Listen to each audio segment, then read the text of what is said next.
আসসালামু আলাইকুম এভরিওয়ান। আজকে একটা মুগ ডালের রেসিপি দেখাবো। তো প্রথমে একটা কড়াইতে আমি পেঁয়াজ ভেজে তার মধ্যে আদা রসুন দিয়ে দিলাম। আদা রসুন দিয়ে ভালো মতো নাড়াচাড়া দিলাম। এর মধ্যে গরম মশলাও দিয়ে দিয়েছি। দিয়ে যখন হয়ে আসবে তখন আমি লাল মরিচের গুঁড়ো 2 চামচ দিয়ে দিলাম। আপনারা ঝাল এভাবে নিজের স্বাদ মতো দিবেন। তার অর্ধেক পরিমাণ দিব আমি হলুদের গুঁড়ো, তারপর ধনিয়া গুঁড়ো এবং স্বাদ মতো লবণ দিয়ে ভালো মতো নাড়াচাড়া দিব।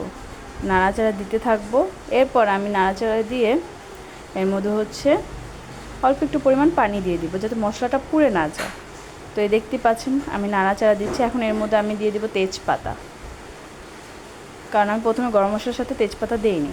যে যখন এরকম তেল উঠে আসবে তখন আমি তেজপাতা দিয়ে ভালো মতো নাড়াচাড়া দিতে থাকবো। তো আমি নাড়তেছি মশলা পুড়ে না যায়। এরপর আমি পানি দিয়ে দিব। দেখতে পাচ্ছেন এভাবে যখন মশলাটা কষে আসবে তখন আমি দিয়ে দিব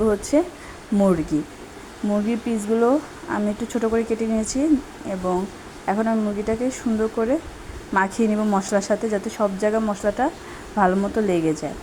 আমি এখন আর কোনো এক্সট্রা পানি দিব না। এখন মুরগিটা আমি ঢেকে দিব। এই দেখতে পাচ্ছেন মুরগির থেকে নিজের থেকে অনেকখানি পানি বেরিয়ে আসছে।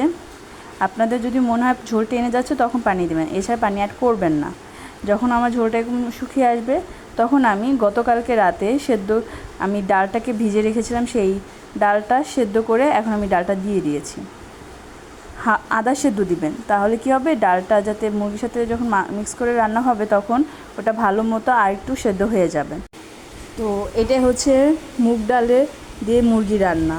Thank you.